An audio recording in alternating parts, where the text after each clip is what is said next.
नमस्कार, वक्त हमारा है में आपका स्वागत है। अगर रास्ता सही मिल जाए तो मंजिल तक पहुंचना आसान हो जाता है। मैं बात कर रही हूँ बच्चों के बारे में। आजकल बच्चों का करियर चुनना एक बड़ा टास्क है माता पिता के लिए, और एक तरह से कि पूरा परिवार ही उसमें इन्वॉल्व होता है। माता पिता भी आजकल समझदार हैं, वो अपने सपने बच्चों पर थोपना नहीं चाहते हैं। वो ये चाहते हैं कि बच्चे अपनी सामर्थ्य, अपनी क्षमता, अपनी रुचि के मुताबिक अपना करियर चुने। लेकिन कितना मुश्किल है। क्या कुछ ऐसे तरीके हैं जिससे अगर सही वक्त पर उन्हें फॉलो किया जाए तो करियर चुनने की दिशा में वो सहायक हो सकते हैं? इसी पर आज बात करेंगे। हमारे साथ तमाम खास मेहमान मौजूद हैं। डॉक्टर देवेंद्र बल्हारा हमारे साथ हैं, एजुकेशनिस्ट हैं और काउंसलर हैं। हमारे साथ कविता वाधवा जी हैं, प्रिंसिपल हैं। डॉक्टर शिल्पा सूरी हमारे साथ हैं, काउंसलर हैं। और साथ ही गार्गी दुग्गल हमारे साथ हैं। गार्गी, दो बेटे हैं आपके, और एक 10 साल का और एक 13 साल का जी। कभी अब अभी इस उम्र में आपको लगता है कि अब अभी आपने सोचना शुरू किया कि वो क्या बनेंगे? पहली बात तो हमने उन पे कुछ थोपा नहीं है कि वो क्या बनेंगे। हम उन पे छोड़ रहे हैं कि वो क्या बनना चाहते हैं, और यहाँ उनका बिहेवियर ऑब्जर्व करना शुरू किया, उनसे बातचीत होती है। स्पेशली जो मेरा बड़ा बेटा है जो कि अब 13 साल का है, उसके रुझाव मुझे दिखने शुरू हो गए हैं। वो इंटरेस्ट क्या है इंटरेस्ट पता चल बोलता रहा है। है। हाँ, वो खुद पूछता है, मम्मा अगर मैंने इस फील्ड के लिए जाना है तो मुझे क्या करना होगा, क्या पढ़ना है। तो बच्चा जब इतना क्यूरियस होता है तो माँ बाप को भी पता चलने लगता है कि वो क्या चीज करना चाहता है। पर हाँ, मुझे ऐसा लगता है कि कोई ऐसी टेक्निक हो जिससे पता चल जाए कि बच्चे का एक्चुअली रुझाव क्या है और वो किस चीज के लिए केपेबल है। हाँ, इंटरेस्ट तो है, लेकिन बिल्कुल। क्या वो कर पाएगा या नहीं? हाँ, केपेबिलिटी बहुत जरूरी है माँ बाप को पता चलनी बच्चों की। अभी तक ऐसा कुछ टेस्ट आपने करवाया अभी तो नहीं? करवाया नहीं, और पर जानना चाहती हैं? बिल्कुल जानना चाहूंगी। उसमें कोई हर्ज नहीं है अगर मुझे पता चले। एक आपको ना गाइडलाइन मिल जाती है कि आपका बच्चा इस चीजों के लिए केपेबल है, तो आप अपने उस बच्चे को उस तरीके से चैनलाइज और मोल्ड कर सकते हैं। चलिए, यही कोशिश करते हैं आपकी समस्या और तमाम जो माता पिता है उनकी भी समस्या है सुलझाने की कोशिश करते हैं इस कार्यक्रम के जरिए। डॉक्टर देवेंद्र, किस तरह से आप टेस्ट करते हैं? आप तो शायद छोटे बच्चों से ही टेस्ट करते हैं कि वो कल को क्या बन सकता है। ये कोई भविष्यवाणी भी है क्या? नहीं, एक्चुअली ये भविष्यवाणी नहीं है। ये कंप्लीटली साइंटिफिक एक मेथड है। This is called dermatoglyphics multiple intelligence analysis. इसमें हम करते क्या है कि सबसे पहले हमें इस मेथडोलॉजी से हमें ये पता चल जाता है कि आपके बच्चा जो परमात्मा ने हमें जो गिफ्ट के रूप में दिया है, उसके अंदर क्या ऐसी खास क्षमता दी है, या आप ये कह लीजिए कि उसका इनेट पोटेंशियल किस तरह से डिस्ट्रीब्यूट करके दिया है। वो कैसा पर्सन होगा, एज अ पर्सन उसकी सोच कैसी होगी सोसाइटी के लिए, अपने दोस्तों के लिए एंड ऑल दैट। उसके बाद उसका जो मल्टीपल इंटेलिजेंस है वो कैसे डिस्ट्रीब्यूटेड होगा। कहने का मतलब ये होगा, जैसे आम पेरेंट्स या टीचर्स जो होते हैं, जो आम जिनको नहीं थोड़ा सा अभी इस फील्ड में अभी नहीं आया या नहीं सोचा है, वो लोग ये सोचते हैं कि मार्क्स के बेसिस पे इंटेलिजेंस को डिक्लेयर करते हैं कि इतने मार्क्स आए हैं तो इतना इंटेलिजेंट है हमारा बच्चा। बट रादर इसके साथ साथ 8 मल्टीपल इंटेलिजेंस होती हैं एक बच्चे के अंदर, और हम उन सारी को एकदम से मिस कर देते हैं कहीं ना कहीं। बहुत से बच्चे ऐसे होते हैं 10 साल की ग्राउंड में प्रैक्टिस कर रहे होते हैं प्लेयर बनने के लिए, एंड आफ्टर 10 ईयर्स प्रैक्टिस वो कह देते हैं कि हमें नहीं खेलना अच्छा लगता अब।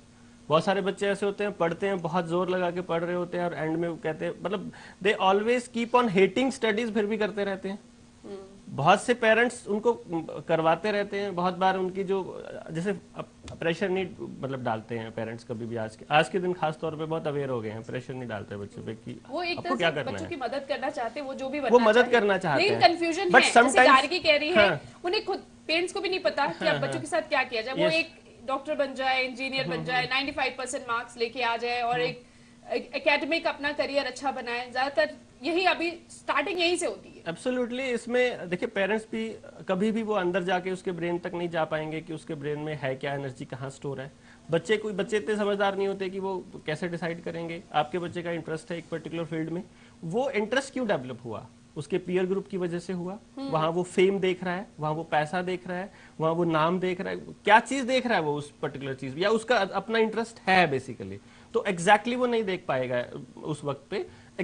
हाँ, ऐसा नहीं है कि नहीं देख पाएगा, एग्जैक्टली नहीं देख पाएगा। ना ही हमें एक पर्टिकुलर थोड़ा सा गाइड तो मिल जाए ना, एक कि भाई हमें क्या चीज ऐसी है जिसकी वजह से ये इंटरेस्ट डेवलप हुआ है।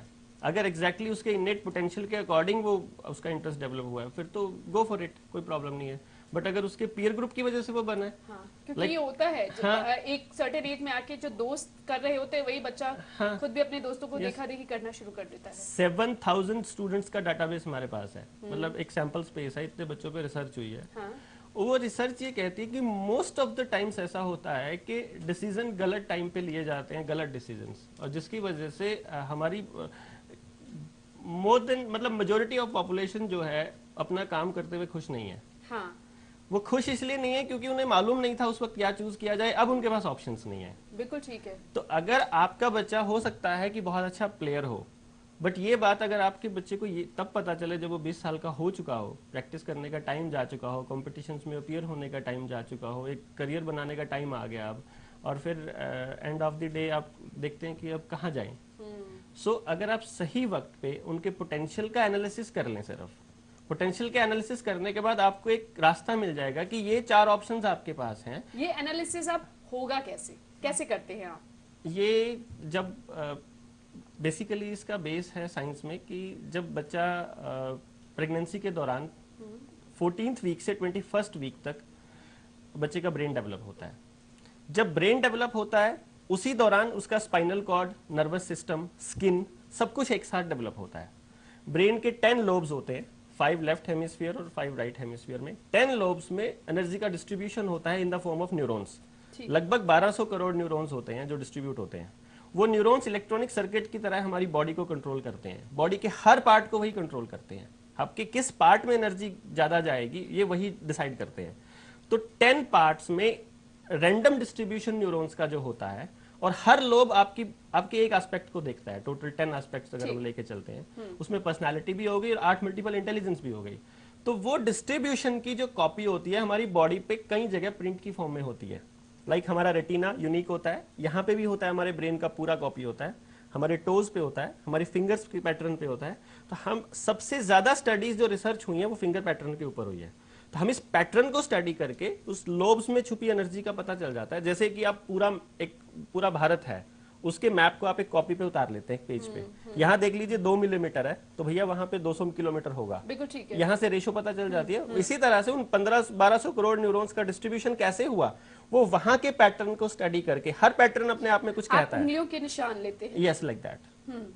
फिर उसके बाद उसे स्टडी करते हैं। उसके बाद उसका एक स्टडी होता है कि कौन से पार्ट में एनर्जी गई। उससे आपके multiple intelligence, learning methods, personality, whether वो चाइल्ड क्रिएटिव है कि लॉजिकल है, उसका एक्वायरिंग सेंसिटिविटी कैसी होगी, वो चीजों को एक्वायर कैसे करेगा। आपने झूठ नहीं बोलना, ये बात कहते कहते थक जाते हैं। आपने यहाँ पे खेलना नहीं है, चोट लग जाएगी, कहते कहते थक जाएंगे, बट वो एक्वायर कैसे करेगा उस चीज को, इन्फॉर्मेशन निकल, हाँ, उसको अंदर तक, उसको अपनी लाइफ में कैसे उतारेगा। वो एक्वायरिंग स्टाइल वहां से पता चलेगा आपको। उसका IQ, AQ, CQ, एक emotional quotient, creativity quotient, adversity quotient, intelligence quotient जिसे हम कहते हैं, और सारी इंटेलिजेंस, और इवन उसकी पर्सनालिटी की, उस पर्सनालिटी की ये स्ट्रेंथ होती है। बहुत सारे बच्चे बहुत जिद्दी होते हैं, क्यों जिद्दी हैं वो, इस क्वेश्चन का जवाब हमें मिल जाता है। अच्छा। बहुत सारे बच्चे, पूरा स्वभाव सब कुछ क्या बन सकता है, उसकी एबिलिटी क्या है, ये सारा उस जो आप उंगलियों के निशान लेते हैं उसे स्टडी करते हैं। कितना वक्त लग जाता है जब आप स्टडी करने में, कितना वक्त ले जाता है कोई भी अगर टेस्ट कराता है? देखिए, टेस्ट करने में तो हमें 10 मिनट्स लगते हैं, जस्ट हमने प्रिंट लेना है। उसके बाद उसे स्टडी करने में काफी वक्त लगता है। वो मैनुअल पार्ट है, वो हमारा काम होता है 1 घंटा 2 घंटा, वो डिपेंड करता है कि कितना टाइम उसको स्टडी करने में लगता है। उसका एक फिर उसकी एक रिपोर्ट जनरेट होती है। उस रिपोर्ट के बाद फिर हम पेरेंट्स की काउंसलिंग करते हैं। उस काउंसलिंग में हम उनके सारे एस्पेक्ट स्टडी करते हैं, और अभी तक तो कोई ऐसा पेरेंट नहीं आया जो हमसे इत्तेफाक ना रखता हो। मैं इस पे आऊंगी क्योंकि मुझे कुछ क्रॉस क्वेश्चंस भी करने हैं जो शायद जो तमाम लोग देख रहे हैं उनके भी मन में उठ रहे होंगे। कविता जी, कितना आप सजेस्ट करती है? अभी नहीं, पर आप कविता, आपसे पहले मैं शिल्पा से जरूर बात करना चाहूंगी। शिल्पा, आप साइकोमेट्रिक टेस्ट आप एडवाइस करते हैं, है ना, वो किस तरह से लिया जाता है, उसमें और इसमें फर्क क्योंकि हम जानना चाहते हैं। ये भी टेस्ट है जिसे आप करियर चुनने की दिशा में सहायक होता है। मैं इसको साइकोमेट्रिक असेसमेंट का नाम देना चाहती हूँ, क्योंकि जब हम टेस्टिंग करते हैं तो हमारा फोकस रहता है कि बच्चे में क्या कमज़ोरी है, लेकिन जब हम असेसमेंट करते हैं तो हमारा फोकस रहता है कि बच्चे के अंदर कौन सा पोटेंशियल है, उसके अंदर क्या स्ट्रेंथ्स हैं। सो इसमें it has a theoretical base again. हम इसमें फोकस करते हैं बच्चे की इंटेलिजेंस को टेस्ट करने के लिए उसकी पर्सनालिटी, इंटरेस्ट, एप्टीट्यूड और बाकी जो भी अलग अलग विधाएं हैं जो जिनका इस्तेमाल होना चाहिए या जिनके बारे में हम जानना चाहते हैं। तो एक थियोरी बेस्ड, एक प्रिजम्पशन या एक थियोरी बेस्ड चीज़ के ऊपर हम स्टैंडर्डाइज टेस्ट क्रिएटेड रहते हैं जो कि यूनिवर्सल हैं। कौन सी क्लास से शुरू होते, कितने साल के बच्चे का लिया जा सकता है? इंटेलिजेंस टेस्ट तो as young as 6 year old, 7 year old, उसमें एक 1-to-1 इंडिविजुअल टेस्टिंग हो सकता है। और उसके अलावा जैसे जो पर्सनालिटी टेस्ट है वो सब वो उस एज में जहाँ की बच्चा उस भाषा को, उसकी वाक्य के मायने को, हर चीज़ को ठीक से समझ पाए। So it's a paper pencil test. एक सवाल है, उसका आप जवाब देते हैं, और अगर इंटेलिजेंस टेस्ट है तो उसका सवाल या सही होगा या गलत होगा। लेकिन अगर हम इंटरेस्ट की बात करें, रुचि की बात करें या पर्सनालिटी की बात करें तो एक सवाल है, उसके ऑप्शंस हैं और उसको आपको एक चूज़ करना है। उसमें कुछ भी सही गलत नहीं है, आप जो हैं सो हैं। अच्छा। आप इंट्रोवर्ट हैं, एक्सट्रोवर्ट हैं, एम्बीवर्ट हैं, कॉन्शियस हैं। अच्छा, क्या उसमें सही बताते हैं, वो एक्सेप्ट करते हैं? हो सकता है मैं इंट्रोवर्ट हूँ, मैं नहीं बताऊँ, ऐसा भी होता है?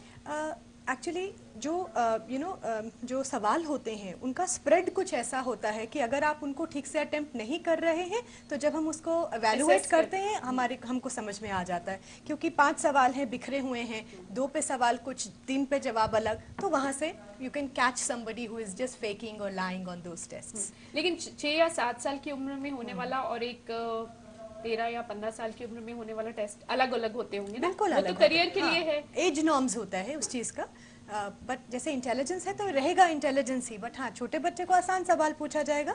जब आप बड़े हो जाते हैं तो सवाल। पर करियर चुनने के लिए आप कब से टेस्ट शुरू करते हैं? क्लास 8 7th 8th में पेरेंट्स इंटरेस्टेड हो जाते हैं और करियर्स के लिए हमारा फोकस रहता है इंटरेस्ट के ऊपर, पर्सनालिटी के ऊपर, एप्टीट्यूड के ऊपर और इंटेलिजेंस के ऊपर, रुचि और बच्चे के साथ भी आप 1-to-1 बात भी करते हैं? जब टेस्ट हो गया उसके बाद उसका असेसमेंट किया जाता है, उसके बाद पेरेंट्स और बच्चों के साथ जो वो टेस्ट के रिजल्ट रिफ्लेक्ट कर रहा है हम उनको बहुत ऑब्जेक्टिवली वो सजेस्ट कर देते हैं कि आपके द्वारा किए गए टेस्ट की जो आपका इवैल्यूएशन है वो ये बताता है और इसको आप एक मापदंड मान के आप आगे बढ़ सकते हैं। बिल्कुल एक डिसीजन ले सकते हैं। हाँ, लेकिन कितना ये अब इस पर भी कितना भरोसा पेरेंट्स करते हैं या नहीं? कविता जी, आप तमाम आपके पास भी पेरेंट्स पहुंचते होंगे, है ना, इस तरह की बच्चा क्या बने आप। अच्छा, कई बच्चे तो ऐसे हैं जो 95-98% लेकर आ रहे हैं, उनके माता पिता तो कॉन्फिडेंट है कि हमने तो मेडिकल या नॉन मेडिकल में ही भेजना है ना, एक फिक्स हो जाता है। बहुत कम बच्चे होंगे जो आप, बहुत रेयर, जो आप 95 के आसपास हैं और वो ह्यूमैनिटीज में जा रहे हैं अपने करियर को लेकर, है ना। तो सवाल आते हैं, पेरेंट्स आते हैं आपके पास? पेरेंट्स सर्टनली आते हैं और पेरेंट के साथ साथ आजकल तो बच्चे भी बहुत चौकन्ने हैं, बहुत सवालों के साथ आते हैं, बहुत यंग एज पे ही जो है, क्योंकि घरों के अंदर भी ये डिस्कशंस होती हैं। आप पढ़ रहे हो तो पढ़ाई का जो है, जो आखिरी मंजिल है वो आपकी नौकरी है, शायद वो माहौल ही बन तो एक करियर ओरिएंटेशन जब हम इसकी बात करते हैं तो बहुत यंग एज पे बच्चे ही सवालात पूछना शुरू कर देते हैं। और कुछ एक हद तक जो क्लासेस में जब हम पढ़ाते हैं तो उसमें देखें कि बहुत सारे करियर ऑप्शंस बच्चों को पढ़ाते पढ़ाते ही पता चल जाती हैं। को आप कोई भी सब्जेक्ट पढ़ा रहे हैं, इंग्लिश पढ़ा रहे हैं, तो उसके अंदर बच्चे को पता चलता है कि एक नॉवलिस्ट भी होता है, एक पोइट भी होता है, तो ये भी तो प्रोफेशन ही हैं। सिर्फ एक डॉक्टर और इंजीनियर का एक प्रोफेशन नहीं है। किस तरफ पुश किया जा रहा है? आप हिस्ट्री पढ़ रहे हैं, ह्यूमैनिटीज पढ़ रहे हैं, हिस्ट्री ज्योग्राफी पढ़ रहे हैं, there is a historian, there is a cartographer, there is an archaeologist, so many options are there, there is a geologist, many things are there. तो इवन देन कविता जी, एक बच्चे को क्या इतना खुला माहौल दिया जाता है कि वो एक नॉवलिस्ट भी बन सके, एक पेंटर बन सके, एक राइटर बन सके? जैसे कह दिया जाता है थिएटर में जाके क्या करोगे, वहां भूखे थोड़ी मरना है, तमाम जुमले सुने जाते हैं, है ना। उस वक्त तो माता पिता जब बच्चे को पढ़ा रहे हैं तो मुझे लगता है मोस्ट ऑफ द पेरेंट्स वो इस वजह से कि आप एक अच्छा करियर चुने और एक अच्छी मोटी कमाई वाली नौकरी में जाएं। और इसके लिए मैं हमेशा पेरेंट्स को एक ही चीज गाइड करती हूँ, क्योंकि हम सब इंसान हैं जो इस धरती पे रह रहे हैं, जितनी हमारी सोच है उससे कहीं ज्यादा यहाँ पर करियर ऑप्शंस हैं। जितने हमारे इंटरेस्ट हैं, हर इंटरेस्ट की, हर नीड की का एक करियर है। अगर हम ये कहें कि सिर्फ इस दुनिया में डॉक्टर्स या इंजीनियर्स बसे हैं, ऐसे नहीं है। There are great painters, there are great poets, so in every field there are great people who are very wonderful performers and who have left a mark on this world। तो बच्चे की जो भी स्किल्स हैं, interest हैं, आप चाहे psychometric test कराएं, साइकोलॉजिकल टेस्ट कराएं, बच्चे की केस स्टडी करें, उसकी ग्राफोलॉजी के थ्रू उसकी टेस्टिंग कराएं, क्योंकि हैंड राइटिंग से पता चल जाता है कि उसके इंटरेस्ट और ये सब क्या है। आप टीचर्स का ओपिनियन लें, आप बच्चे के साथ बात करें 1-to-1 इंडिविजुअल। आप डर्मेटोग्लिफिक्स कराएं, क्योंकि this is again a very scientific study. Through the fingerprints we get to know that what kind of skills, innate skills, जन्मजात उसके अंदर कौशल हैं और कैसी वो कौशलों को, अपनी योग्यताओं को डेवलप कर सकता है। तो ये सारी चीजें हमें एक गाइडलाइन प्रोवाइड करती हैं, लेकिन हम ये नहीं सोचें कि इन सब योग्यताओं के कारण आप ये करियर अपना लें। मैं ये कभी नहीं कहती हूँ, क्योंकि आज मेरा बच्चा मान लीजिए 5 साल का है, आज के 2 साल के बाद, आज की डेट में जो टेक्नोलॉजी है, टेक्नोलॉजी के साथ साथ वक्त कितनी तेजी से बदल रहा है, हर चीज में विकास की जो दर है वो कितनी तेज है। हम बता ही नहीं सकते कि 2 सालों के बाद पढ़ाई के, योग्यताओं के कितने दरवाजे पट खुल जाएंगे और उसी के साथ साथ करियर्स के कितने पट खुल जाएंगे, हमें नहीं पता। तो हमें ये नहीं डिफाइन करना कभी बच्चे को कि आप ये करो, ये करियर बस कि आपने ये बनना है। कराकर ये खुद की तसल्ली के लिए पता कर लीजिए कि आपके बच्चे में क्या एबिलिटी और हम बच्चे को ये बेहतर है। हाँ जी, हम बच्चे को ये बताएं कि आपके अंदर ये स्किल्स हैं और इसके बेसिस के ऊपर बहुत सारे करियर ऑप्शंस होंगे। अपने स्किल्स को आगे डेवलप करता जाए जब तक कि उस एज तक नहीं पहुंचे। गार्गी कंफ्यूज हो गई है या कंफ्यूजन दूर हुआ है? नहीं, दूर भी पूरी तरह नहीं हुआ है, इसके बारे में और बात करना चाहूंगी। लेकिन हाँ, मैं डॉक्टर साहब से और कविता जी से सहमत हूँ ये कि हमें अगर एक गाइडलाइन मिल जाए पेरेंट्स को, तो जो पेरेंट्स बहुत ज्यादा एम्बिशियस हैं और अपने एम्बिशियस अपने बच्चों पे थोप रहे हैं, वो कम से कम अवेयर हो जाएंगे कि हमें अपने बच्चों को इस चीज के लिए पुश नहीं करना है। जब बच्चे में कैपेबिलिटी नहीं है, आप सोचो आप उसको धक्के मार मार के पढ़ाकर आप उसको एग्जाम्स दे रहे हैं, पर वो बच्चा जाके एग्जाम्स के पेपर में लिख के ही नहीं आ रहा क्योंकि उसको बनना ही नहीं चाहता। आप उसको उस चीज के लिए पुश ना करके अगर पेरेंट्स को ये गाइडलाइन पहले मिल जाती है तो पेरेंट्स को भी एक आश्वासन हो जाता है कि अच्छा ठीक है, मेरे बच्चे में ये काबिलियत है, अगर वो डॉक्टर या इंजीनियर नहीं बन सकता तो मेरे बच्चे के लिए इतने और वेन्यूज खुले हैं। तो वो थोड़ा सा पेरेंट्स के लिए भी वो एक सांत्वना से मिल जाती है, सेटिस्फाइड हो जाते हैं। Parents are little more cooler and वो जो एम्बिशन वो अपना बच्चों पे थोपना चाहते हैं वो उन पे ना थोप के बच्चों को और गाइड कर सकते हैं। अब बच्चों को तो समझाना अलग चीज होगी, लेकिन माता पिता को, अभिभावकों को समझाना कितना मुश्किल होता है देवेंद्र जी? मुश्किल नहीं होता बिल्कुल भी, क्योंकि हर पेरेंट चाहता है कि उसको सही रास्ता मिले। ये लेकर तो नहीं आते दिमाग में कि मुझे तो बच्चे को डॉक्टर या इंजीनियर ही बनाना है, वो लेकर आते हैं, आप जो है वही बताइए। नहीं, हाँ नहीं, वो लेकर भी आते हैं। बहुत बार ऐसा होता है कि हमने सोचा हुआ है कि हमें ये मेडिकल लाइन लेगा या लेगी बच्चा, और आप बताइए क्या हमारा डिसीजन सही है। इन केस मैं बता भी देता हूं कि नहीं, आपका डिसीजन सही नहीं है, एक लाइन नहीं मानते हैं, एक लाइन में अगर बताऊंगा तो नहीं मानते हैं, बट जब हम उसको एक्सप्लेन करते हैं कि क्यों मैं ऐसा कह रहा हूं, जैसे मैं हमेशा पेरेंट्स को एक बात कहता हूं कि कोई बच्चा ऐसा नहीं है या कोई इंसान ऐसा नहीं है जो मनचाहा काम नहीं कर सकता। लाइक आपका बच्चा बहुत कमजोर है पढ़ने में, वो भी 100 मार्क्स ले सकता है, वो भी डॉक्टर बन सकता है, वो भी इंजीनियर बन सकता है, उसको सही तरह से तैयारी मिल जाए, करने को मिल जाए। लेकिन अगर आपका एनर्जी डिस्ट्रीब्यूशन इस तरह से नहीं है कि आपके डॉक्टर प्रोफेशन के साथ वो मैच करेगा, तो आप वो काम करके भी खुश नहीं रहेंगे। ये इस तरह से है कि जैसे आप नदी के बहाव में चल रहे हैं, आप नदी के साथ चलेंगे, एनर्जी फ्लो के साथ चलेंगे, तो आप बहुत दूर तक जाएंगे बिना थके। आप उसके उल्टा चलने की कोशिश करेंगे, आप जल्दी थकेंगे। सिंपली एक इतनी सी बात है। मंजिल तक पहुंचे नहीं पहुंचे वो एक बहुत अलग एस्पेक्ट है कि हम तो ये कह रहे हैं कि वो चल पड़े हैं, चलिए आपने चलना शुरू कर दिया है, तो आप चलते चलते थके रहेंगे हमेशा। बहुत सारे लोग देखे हैं मैंने, मैं 1 मिनट में एनालाइज करके, पेरेंट्स भी जब अपने बच्चों का टेस्ट कराते हैं, बहुत बार ऐसा होता है कि पेरेंट्स कहते हैं सर हमें भी बताइए कि हम ऐसा फील क्यों कर रहे हैं, हम सही जगह खड़े हैं या नहीं खड़े हैं, हम ऐसा फील क्यों कर रहे हैं, गलती कर दी है। अब उनकी जो अंदर की जो सोच चल रही होती है उस वक्त की, आपकी एनर्जी डिस्ट्रीब्यूशन ये था, आप ये काम कर रहे हो, आपको इसमें इतना मजा आ रहा है। वो भी टेस्ट से ही ना? हाँ, वो भी टेस्ट से हम पता चल जाता है कि आप देखिए, आपका इंटरपर्सनल इंटेलिजेंस बहुत अच्छा है। दैट मीन्स कि you are very good communicator. आप लोगों के अंदर लोगों के सामने जब आप बात करेंगे बहुत अच्छे से बात करेंगे। तो आप ऐसा काम करिए जहां लोगों से इंटरेक्शन आपका ज्यादा हो। आप बैठे रहेंगे अकेले ऑफिस में बैठ के, आप खुश नहीं रहेंगे कभी भी।